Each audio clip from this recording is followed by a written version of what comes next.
You're listening to What the Folklore, making sense of senseless tales. Happily ever after. Tra-la-di-di-hi-di-ho, the princess, she walked happily home. Tra-la-di-di-hi-di-ho, she lived happily ever after. We're back. We're What the Folklore, and we're back. Welcome back to your regularly scheduled episode. Your regular normal podcast instead of whatever we put up last week. Or like 2 minutes ago, 10 minutes ago. I don't know how long that took. I don't think the song is 10 minutes long. No, like the Folkmas thing. Yeah. It's like 20. Okay. give or take. This is the real show. You're in the right place. Welcome. We forgot how to do this a little bit. Because again, it's okay. We have not seen each other's faces in more than a week, all in the same room at the same time. This is a brilliant time for a refresher then.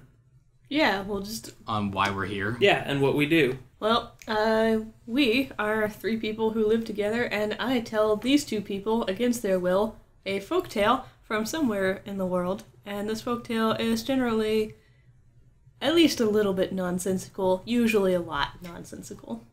And who are you? I am Carmen, and I am the reader. I'm Tyler. I'm one of the listeners. I'm Gordy. I'm the other one. Gordy's also the dunker. I'm the dunker. I'm the official secretary. Resident dunk man. Because I got this label maker and I can print out notes. You're the stenographer. Yes, which will be happening live as a non-optional service that will be provided in this episode. And yeah, we read weird fairy tales with the intent of figuring out why all these bizarre stories were written down and why they were maintained and why we're still talking about them. We do a lot less of that now and a lot more of casting them with current pop stars. And We haven't done that in a while, too. Oh, Well, man, but we have that's- lost our way. But that's still the core mission statement. Yeah. And as we go, we are seeking to weave them all together into one master fairy tale mythos. Have we decided on what we're going to do about that yet? Are we going to record a primer? Or just say it at the beginning every time? Of the mythos? Yeah. When we get a little bit more solid research done, which I'm failing to do currently. So the aforementioned full-time job problem that I have recently reacquired. Yeah. But yeah, we'll probably put together some kind of either YouTube video or super special secret episode on the mythos alone, so that you can like dip your toes in and learn about how the Seelie and Unseelie courts are punching birds. Really what I mean is, if you hear something in this or future episodes that confuses you, know that we are confused as well. Oh. But we're trying to put them together into one giant story. And so that's what you're hearing us refer to. If you hear references that don't quite make sense to you. I'm just printing out a reminder here. Hope it prints in Comic Sans. Here you go. Looks like Impact from here. It does look like Impact. Here you go. Do research. Thanks, Gordy. There you go. It's like a fortune cookie fortune. That gives me orders. It takes a year to print. And doesn't come with a cookie. All in all, worse. Yeah. So how are we gonna read tonight? Are you just shoving something down our throats, or do we get to choose? You guys get to choose. Thank the Lord. I found 3 that are relatively short. Okay, that works. One of them's a little bit longer than the other 2, and that's just going to be your Russian roulette. Nope, erase it. Nope. We can't take that risk. Nope, that's in there. That's the bullet. Oh no. Wait, what's in there? One that's a slightly longer story. Longer than the other 2. Okay. We have to do a short one because we have to get this edited by tomorrow. Yeah. And it's currently 8:15 p.m. Okay. So what are our choices then? We have The Boy in His Magic Robe, Okay. The Wishes, and Molly Whoopee. Okay. Where are these from? Do you know? Molly Whoopee is from Scotland, The Wishes is from Hungary, and The Boy in His Robes is from... We're gonna get yelled at by the the Washington people again, but the Swinomish and Kikialis tribes. Sorry, Washington. I'm too tired and too much cold medicine. Gordy, you and I as detectives have to discern which one of these is the bullet and avoid it. Which is the trap? Do you... I'm leaning wishes because that is very vague. And that sounds like it could go on forever. It could take some twists and turns. That's true. The first one feels safe to me. Probably safe. You think? Remembering those stories that we've read from that region before, I don't think they've been epics. Yeah. As far as length goes. Yeah. I mean, none of your options are epics. Right. Because I don't have the energy or the drug capacity to handle that. You don't have the medication to fuel it? No, I think I'm over my medication capacity. I'm really groggy right now, so this is going to be fun and interesting. Yeah. If you want to know which one I am most intrigued by, it's the one what has whoopee in it. That is hard to pass up. But that could also... That's just vague enough to not know... I think... Like, when the plot is going to end. Ooh. And just so you know, I don't remember a damn thing about any of these. Just the one is slightly Okay. longer. I noted these before last summer. Yeah, I think you're right. I think it's either the whoopee one or it's wishes that's longer, and I'm split down the middle. Do you want to take what we consider the safest route and hope to God that we're not wrong? Yeah. Well, how many that's the Washington one, right? Mm-hmm. That's the safe route? Yeah. Okay. As far as we know. Okay. It seems the safest. We can do that. I'm okay with that. Alright, bullet did not go off. Are you gonna tell us what it was? Which chamber it was in? It was in the whoopee chamber. Ooh. I was hoping that the title... Danced with that fire. The whoopee chamber. The title would entice you to risk it. No, didn't fall for it. Close, but I thought better of it. So, which one are we reading? What's it called? This is The Boy and His Magic Robe. Okay. This is, once again, from Longhouse Legends. Okay. Which up until now has been my only collection of Native American tales that I have owned, but now I have access to more. So, that was written, edited by Emerson Matson, in case anyone is keeping track. Trying to track these down. Of, like, the real information hidden in the nuggets of insanity that is this podcast. Okay. Okay. Hold on. I'm just going to print the name out because I have a hard time remembering what the names are. Is this actually going to be useful? So for the next various occasions, do I need to just buy you replacement tape because you're going to go through it very quickly? I'll stay on top of it. Cricket loves printers. Yeah, she does. She has loved printers since she was a kitten. This is an established fact. The first time that my printer went off, her little scrappy kitten reaction was to race over it and look behind it to see where the paper might be coming from. And this is a mystery she still has not solved to her satisfaction. Her constant perplexment. So every time my printer goes off, she races from wherever she is in the house to look at it and watch it and occasionally sit on it. So, another chance to solve the mystery. So now you have a little handheld printer that will entice her. All right. Let's get started reading The Boy and His Robe. The Boy and His Magic Robe. Shit, I gotta do this again.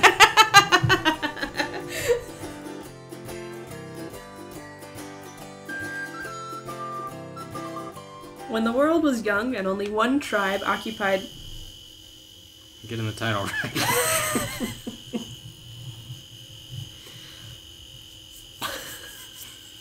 See, it's better this time because it's actually longer. Because he had to add a word to it. Okay, I got it. I got it for safe reference. Are you done? Yeah, it's done. When the world was young and only one tribe occupied the Puget Sound country, There was a son of a Swinomish chief called Tuyaletsa. He was not an evil boy. Good. Which is always comforting to hear. I feel like there's a but coming after this. But Yup. he had a fault that was very distressing. To whom? Everybody. I'll be the judge of that. It'll soon be distressing to you. He would kill small animals and birds every day. Oh. Curious what does and does not constitute evil in that case. I guess that's something to discuss later. He would take only their skins or feathers and leave the meat to waste. He stored the feathers and the pelts in a small box that he hid near the beach. Mm-hmm. Trophies. So it's all just for waste. Basically, yeah. It's also, just a dick move. The mark of a serial killer. Yeah, typically. But not an evil one. Do we need to make a note of that? Did we say what this is in this run? I have a label maker here. Just in case. Which In case you was missed the intro. Which was a Christmas present. So that noise is good helpful notes that are being printed off. Yep. Okay, continue. Well, you stuck this down. Yeah, it sticks. So you can't forget. Are we gonna paper this table? I don't know. Is that gonna be a permanent thing now? This I mean, is your coffee table, right, Tyler? Yeah. How attached to it in its current state are you? Oh, not at all. They Alright. do come off fairly easily. Okay, I've printed out what is evil here, so that we can come back to this point later in the show. I'm intrigued by this development. This might actually do well to keep us more on track. Surprisingly. I kind of like the idea of this coffee table becoming an ever-evolving note board for Corey's random recording class. It may just be an even trade of wasting time in a different way. Because I want to see what guests think. When they come here and they read new research, What is evil? The boy in his magic robe, and they're like, can I just have a coaster? What's happening? Okay. There will be no drinks allowed on this table. We're gonna ruin the notes. Man, that's 2 tables we can't have drinks on. Time for a new table. Third table. Sky table. This will be drink table. We should just put it over top this table when we have company. Okay. Alright. Go ahead. His father warned him about his wasteful killing many times, reminding him that the animals and the birds are our friends, and you should only kill for food, or a great evil will befall you. Wise words. Yep. You're not evil, but one will come to you. You're sure getting close. You're teetering on that edge, my son. It does raise an interesting philosophical point. Are you evil, or do you have evil thrust upon you? What is your proximity to evil? Is evil an external factor that just follows you around if you do bad things, and then attaches itself to you? I have covered that. Thanks, Corey. The record reflects that. Unless you want all of those written down. No, I think that's fine. Yeah, you take notes on whatever you feel you need to. Okay. I can't believe those words left my mouth. I apologize. Tuyaletsa continued his slaughter, and he lost... Whoa. It's a big lightning. That's... Yeah. This has become a scary tale. That's the evil getting closer. Yep. Yep. Tuyaletsa continued his slaughter, and he lost all of his friends except for a small dog and a crow.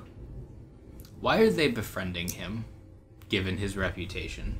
Maybe they hope that if they're cool enough bros, they won't also end up in his little beach box. All of his friends were animals? I guess. Maybe they were people who were like, man, I was really enjoying this game of jacks until you used the jacks to murder mice and skin them in front of us. I was going to say, if his other friends happen to be humans, then no wonder the animals who don't know any better are the only ones that are left. Most of his tribe turned their backs to him when he was walking through the village, so yeah, he did lose all the human people. So they're like, we are trying to eat dinner, can you stop murdering for 1 second? This man is a trench coat away from a bad afternoon. This boy that's walking around with a dog and a crow, and everybody's ignoring him. Killing animals. He's murdering all these animals. Yeah. And the people who didn't turn their backs to him whispered to everyone to stay away from him because he kills without purpose. Not a lie. The chief was determined to make his son obey the rules, and he said the killing must stop, and we must teach him a lesson. Mm-hmm. So the next day, when the son goes off to hunt, or murder... Yeah, it's a generous phrasing. And his father gets the whole tribe together, and they all load everything they own into canoes, and they build a new village where the boy can't find them. In an afternoon. Yeah. They were up and determined moved. to get away from this murdered kid. Operation Secret Town. To be fair, most of them were probably already packed to go. That's true. They had a bug-out bag. Yeah. Prepped. For when he decides to In turn case things serial went killer. south. Yeah. Because a serial killer in such a small, close-knit community doesn't have that many targets, so your chances aren't good. Tuiyeletsa's friend Crow flew to the new village and pleaded his father to send some canoe to the boy, but his father refused. So Crow knew where the village was. Yeah, Because you just see it from where he was flying. probably. He watched this all happen. They're like, well, not cool, man. I eat the meat that the boy kills, I guess. Maybe? Maybe. It does have its ancillary benefits. The crow returned to the old village and buried the boy's box of skins and some coals from a fire deep into the sand. Then the crow tied Tuiyeletsa's dog near the burial place. Did the dog have anything to say about this? The dog makes no comment. Wait, what'd they do? Say it again. The crow buried the box of animal trophies and some hot coals from a fire deep into the sand, and then tied the dog near this place. The crow tied the dog? Yeah, crows are clever. They know how to use tools. They're smart. Can they tie knots? They can untie them. That's okay. It seems different. He just untied it backwards. Yeah, There you go. he did it and then pressed rewind. It's good to know. You're typing and I'm concerned. It's don't worry. Keep going. So Tuiyeletsa returned to find the empty village with not even a hot coal to start a fire for cooking. So they took them all. Yep, just like the Grinch. Took all the hot coals. For his From Ooville. his own purposes.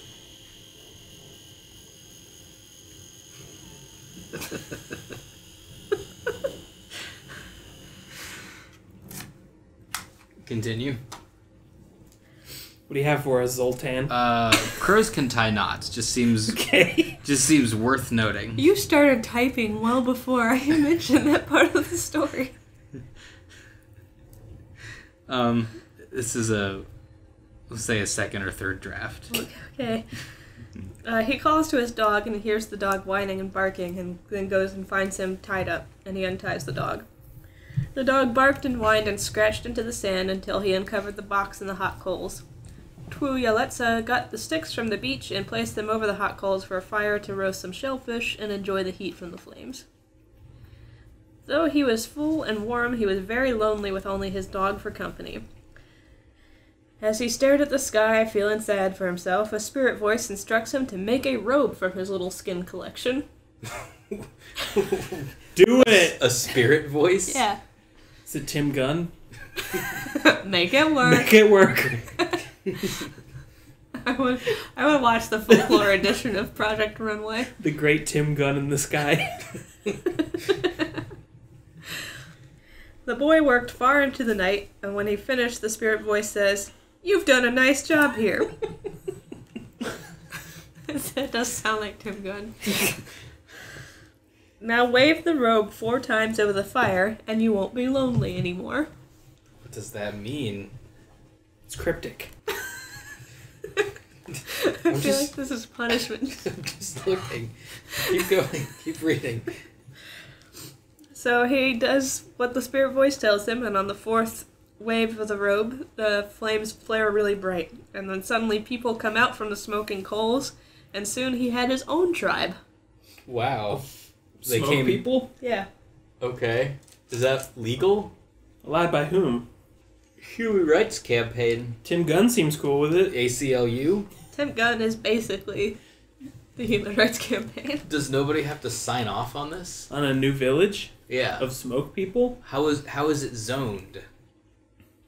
Who's paying taxes to who? The smoke people are paying to each other. The village was already there. Uh-huh. It was just emptied because they built a secret one that he's not allowed in.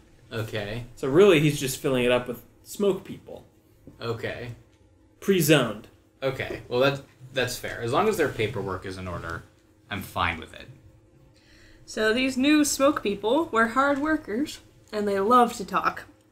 So this guy had plenty of food, firewood, and company. So basically he got a tribe full of smoke slaves. Why is he being rewarded? Wasn't the secret town a punishment? Yeah. It was. What is he being rewarded for exactly? Putting to use his murder trophies, finally? I guess. I don't know. Listening to voices?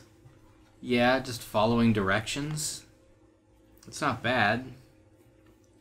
One day, his friend Crow flew back over his camp and saw that he had his own tribe. Apparently, Crow just, buggered off somewhere for a while. He's been hanging in the secret village. After tying up the dog? Yeah, he tied up his buddy's dog. It's like, well, this place sucks. I'm going over to the cool people's camp. So, he's proud of his friend, and he goes to tell his friend's father of his great success.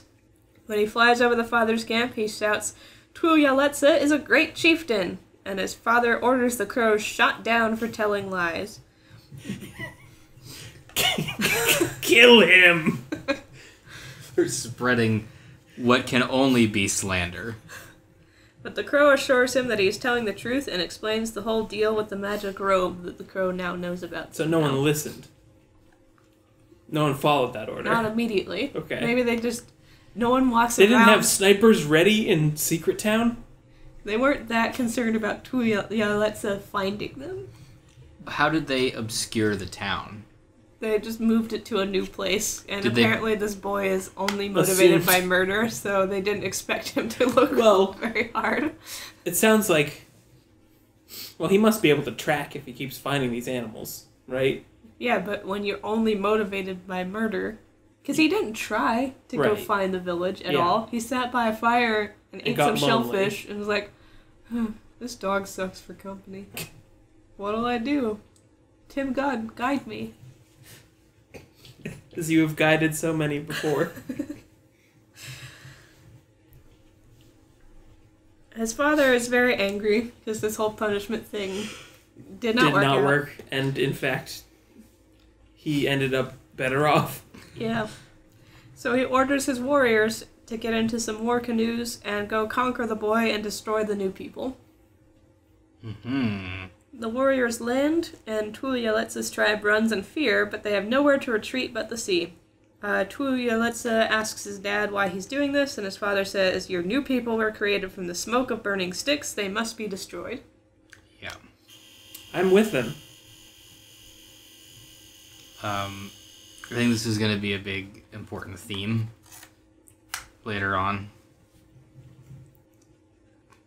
Yes? And that theme being?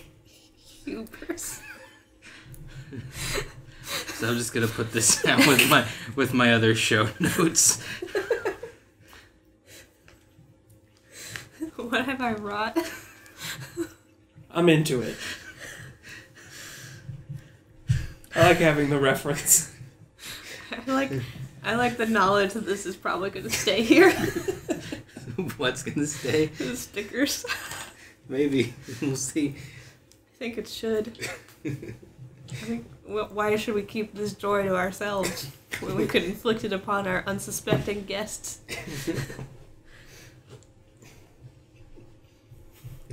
Continue.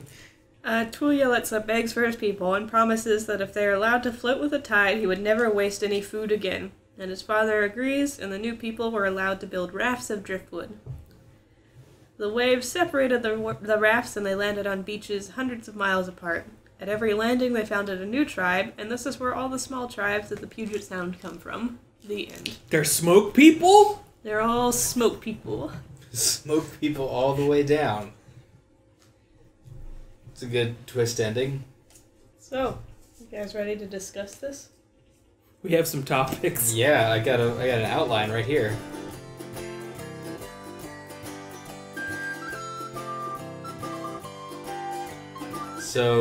So I have this straight. The chief, like Tuialetza's father, and his people, they peace out. They decide it's not worth being there, and they find an island. There's too much murder in this one child. All the rest of us have to leave him. We just have to abandon him. This is gonna go south someday. If we stick around this kid. Right. He's showing all the signs of a serial killer. Yeah. We're gonna be proactive and leave. There are not that many of us to serial kill. He'll run out eventually, and he's very efficient. He is a machine at murder. Years of training. So they leave. They try to give him the slip. Doesn't really work. It does. It does for a time. It does work, because they did give him the slip. Right. He never returned to them. Never even tried. He sat on a beach, ate some shellfish. And the universe saw fit to reward him anyway. With smoke people. Maybe the universe was rewarding the smoke people spirits. They were like, well... This is a means to an end. Yeah, like... We got all these smoke people. I guess this Where are we gonna put them? I guess this is an opening. This one guy sitting on a beach that used to house a whole tribe before he scared them off with his murdering ways. His dad was the chief. Yeah. He's got chief in him. Yeah. He has the potential to chief. He's seen the chief ways. So Tim Gunn owed all these smoke people a favor. And just kind of wanted... You want to say that out loud one more time? Yeah, Tim Gunn owed all these smoke people a favor. And... he wasn't really committed to following through on that. So he found the first abandoned son of a chief he could. And was like, well, here's a people. I'm not going to look too deep into why you have been left alone on this island, but have at it. Lead. There's one thing that I know about Tim Gunn is that he's always looking for ways to welch on a deal. How do I get out of this? You don't. He has been trying to get out of Project Runway for years, but they've got him locked in so airtight. If you watch really closely, you can see evidence of that second secret show running concurrently. Project Runway is really about Tim Gunn's escape from TV servitude.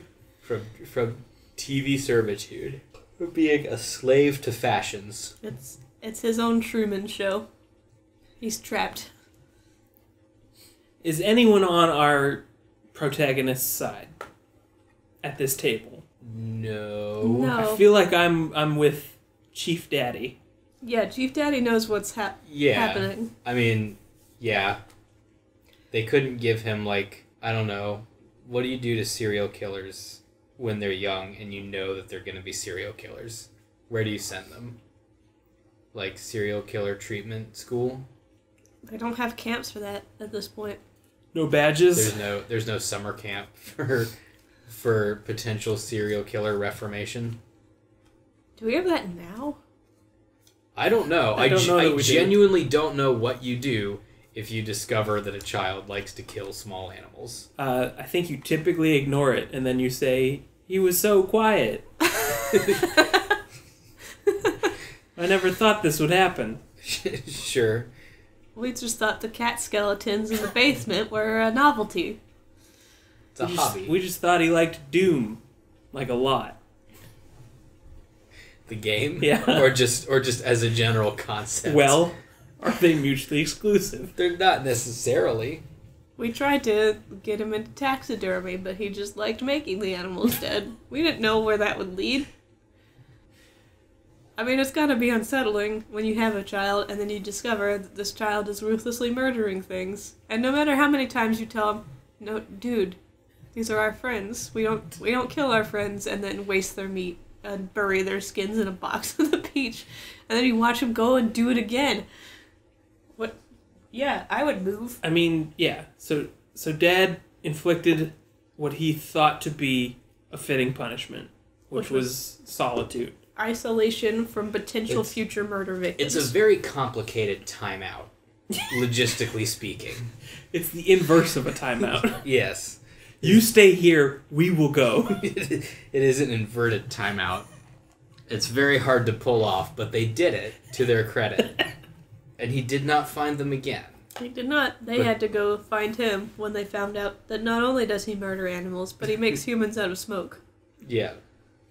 The story asserts that he is not evil, which Right. is I not don't- comforting. No, I don't believe it. Is he misguided? What is the affliction if it's not evil? That's what we call in the women's self-defense world an unsolicited promise. Mm-hmm.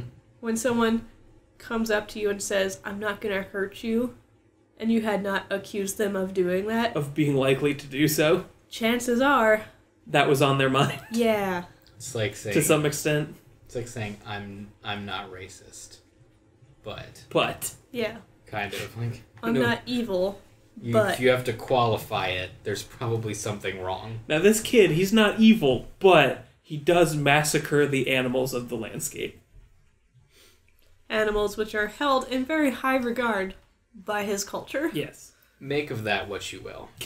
Like, I want to know what the story considers evil then. yeah, Where's the line that he has not crossed? if murdering your friends for pleasure is not evil, That's why I wrote this down. I Well, wanna- now's the time to examine it. what is evil? What is evil? If that's not evil, would they consider like human murder? Is that evil? Is that the line? like if he What if upgrades the serial killer card. Do they value humans over animals? what if he killed the animals? I'm not sure how extensive anthropocentrism was in these tribes. Like, they definitely regarded animals as more on equal footing than, say, Western Europe, who regarded anyone who wasn't a white property-owning male as significantly lesser. Subhuman. Yeah. Like, there's that. And then there's not land-owning white males. And then there's the gentry females. Then the not gentry females, all white. Uh-huh. Everyone else. And then animals. And then kind of like on the same level. So they were definitely not that anthropocentric. No. And then insane clown posse at the bottom. Yep. Where they belong. Have you ever wanted to get really deep into ICP? No, I haven't. But we I also, can say with confidence. we also don't share your propensity for getting really deep into the truther movement. So It is a fascinating little subculture. I feel like you could have been. Gordy, are you taking requests For what? for the Yeah. the label if you maker. have something to say, let's print it out. ICP was an inside job. I like that. That belongs on the coffee table. This coffee table will be the truest history. I do not like Insane Clown Posse. I have heard one or two songs that felt like enough. It is an interesting movement. I am sometimes tempted to just study that a little bit. Sometimes it's a shame to me that you didn't become a highly specified sociologist. I mean, there's still time. Because I feel like Not off the table. you've got some stuff to contribute to that field that maybe the field does not need or want. But you Well, could. well, that is not how one obtains grant money. But you never know. You never know what the future might hold. We do have that short list of grants you're trying to get. Yeah. If anyone out there is good at grant proposal writing, we gotta know what happens when you show sheep's television. Make farm animals watch violent TV. Is that evil? Forcing a farm animal to watch a violent movie? Yeah. I mean, there cannot be consent. Like, if you sit a sheep down and is that the limit? watch this one scene from Pan's Labyrinth where he hits the guy in the face with a bottle a few times. I would say it's a little bit unethical, right? At the very least, I have to assume anyway. I hope this becomes a fashion thing. I'm gonna upload this to I'll put it on Pinterest. Pinterest, whatever those sites are. House. Are you looking for a cool idea for your apartment coffee table? Buy a label maker and just go to town. Whatever thoughts come to you.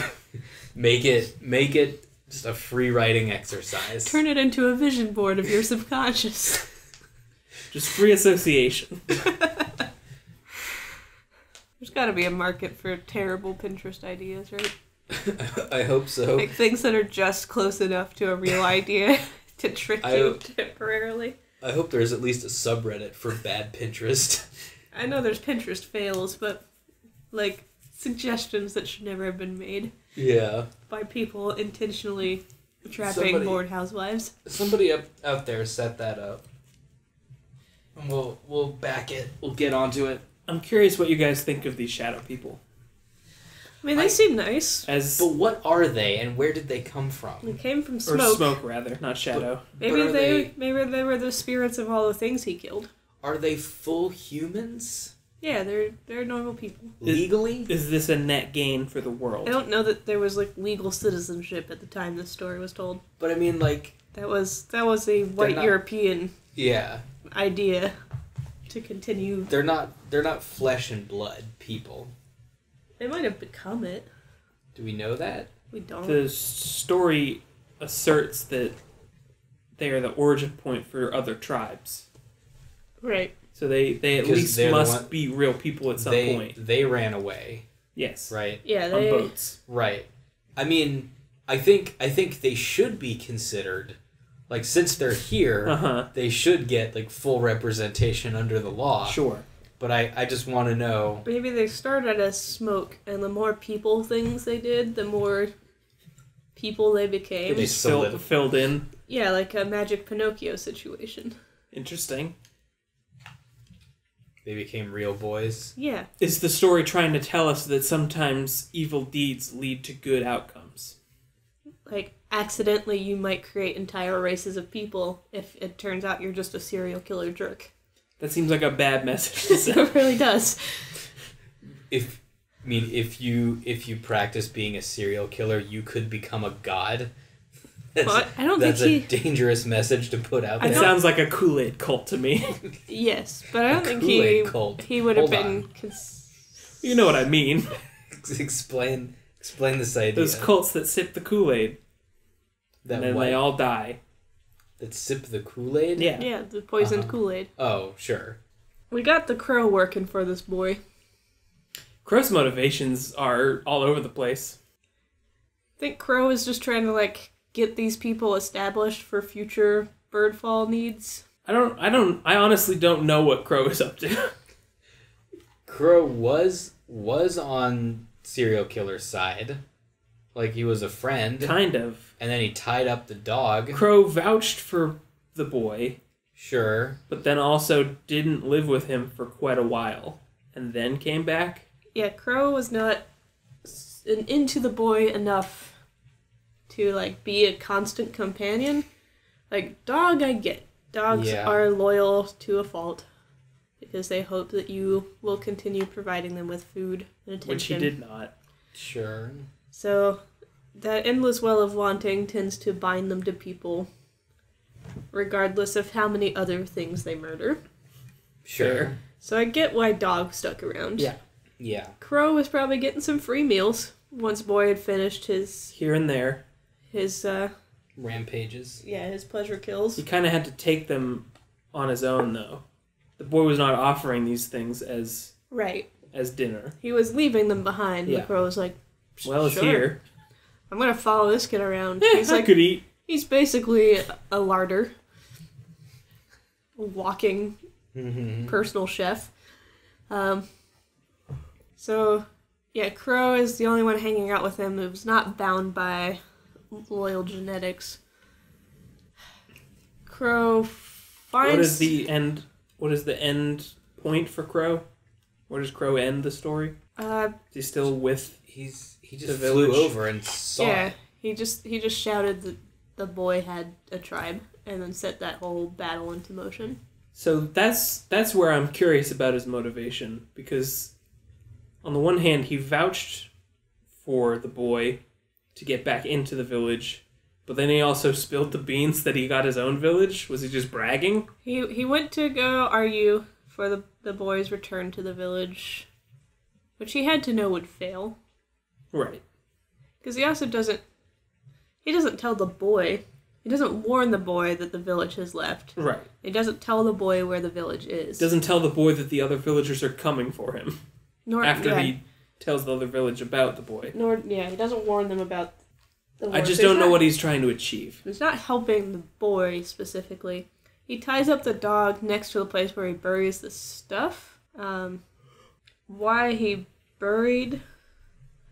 The dog was apparently a marker, so the boy could find the stuff that he buried. To make into a magic coat that was not utilized very frequently. Is the crow Tim Gunn? Have you ever seen the crow and Tim Gunn in the same place at the same time? We have not, because the crow flew off, and that's when the And then spirit there was voice a started voice. Have you yelling at him. seen Brandon Lee's The Crow starring Tim Gunn? I would certainly like to. I sure would. Yeah.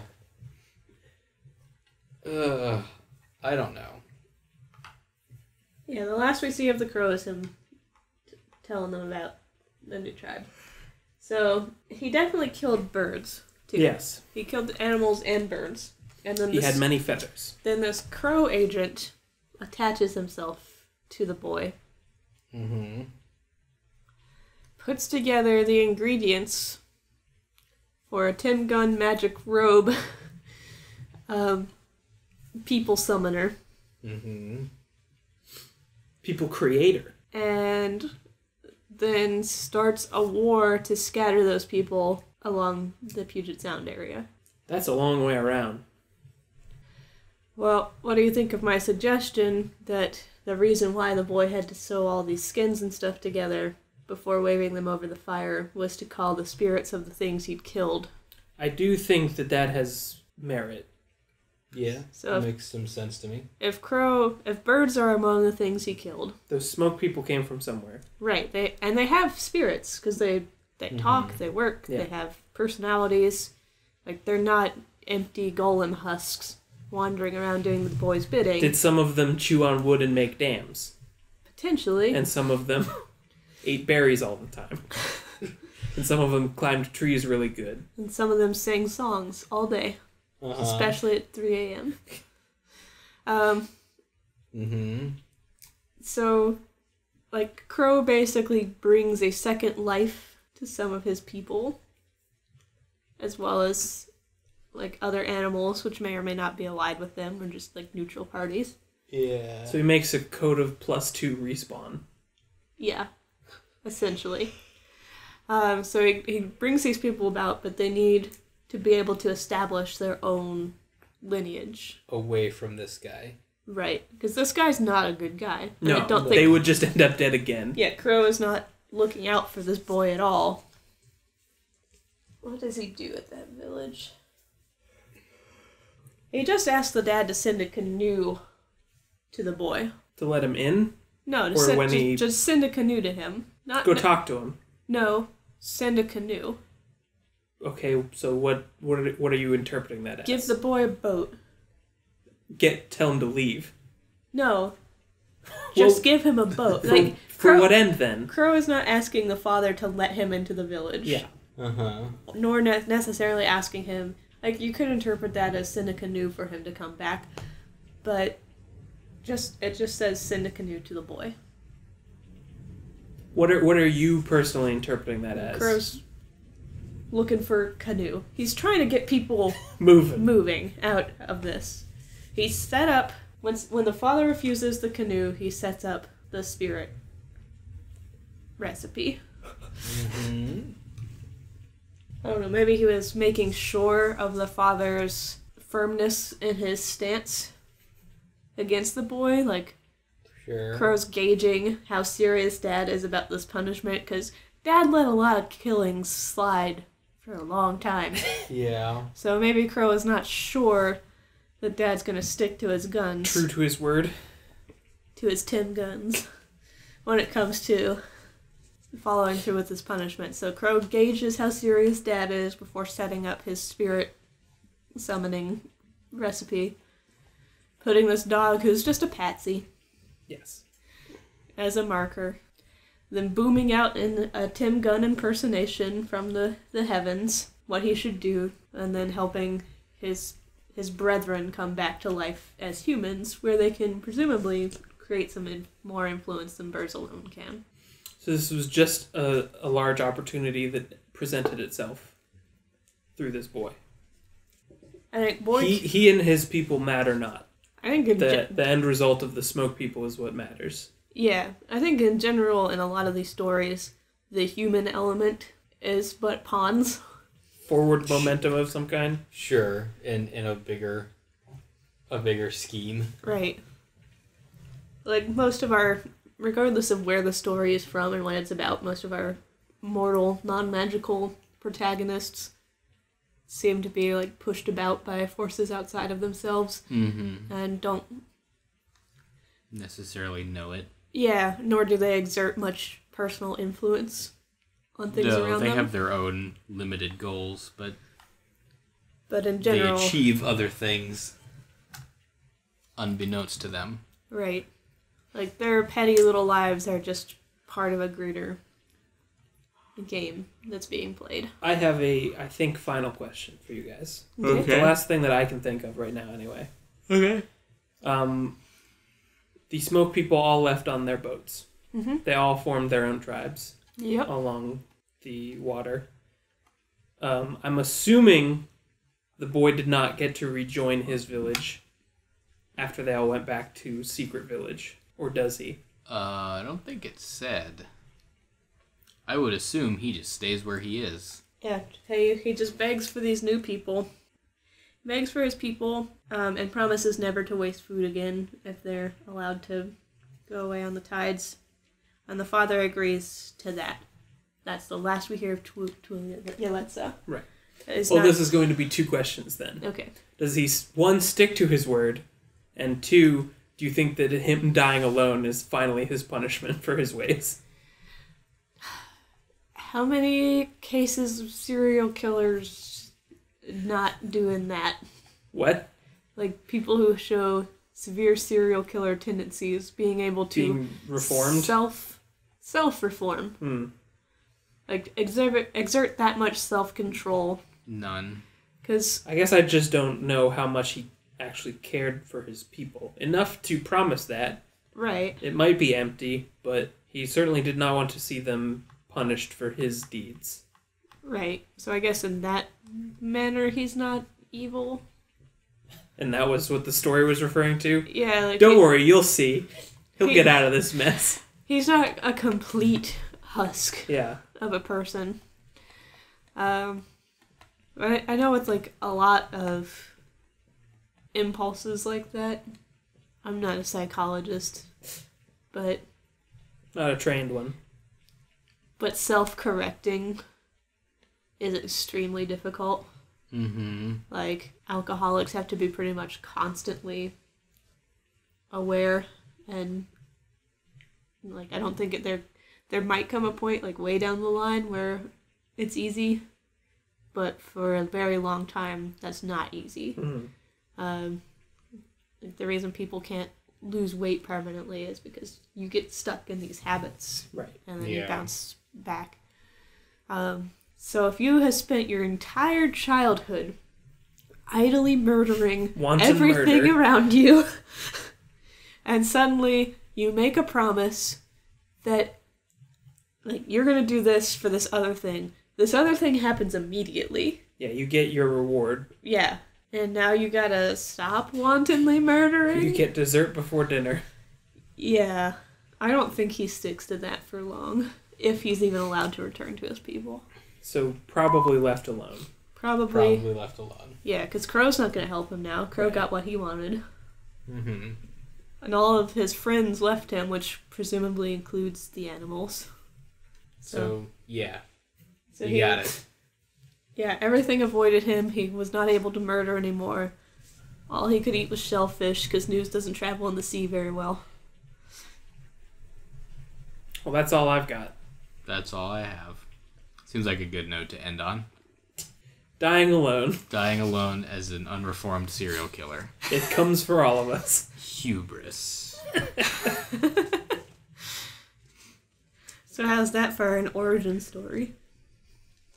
For Several a peoples. region? Yeah. Yeah. it's an interesting one, It is certainly. interesting. We came from the murdered pelts of this rampant serial killer's victims.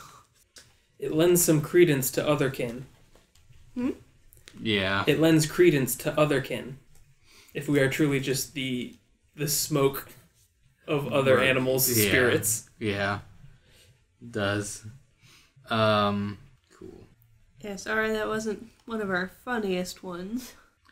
I'm But still a little it's- drugged. It's a late night.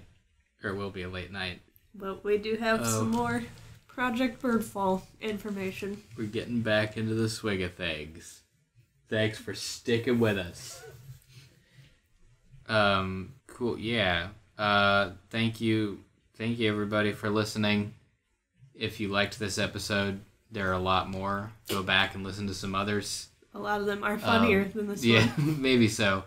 You can find us on YouTube, Facebook, Twitter, Patreon, Blogspot under the handle WT Folklore, just across the board.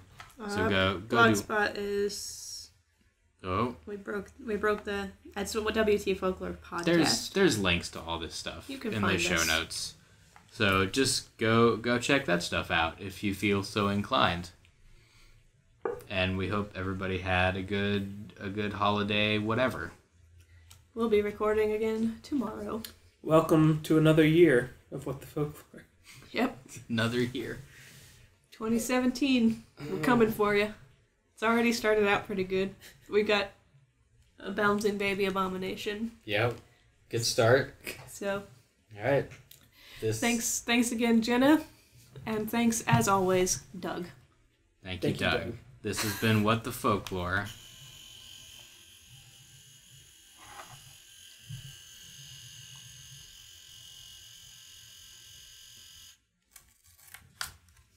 That's how it works.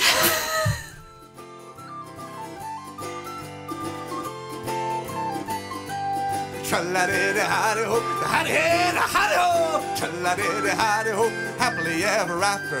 Tra-la-di-di-hi-di-ho, hi-di-hi-di-hi-di-ho. Tra-la-di-di-hi-di-ho, she lived happily ever after.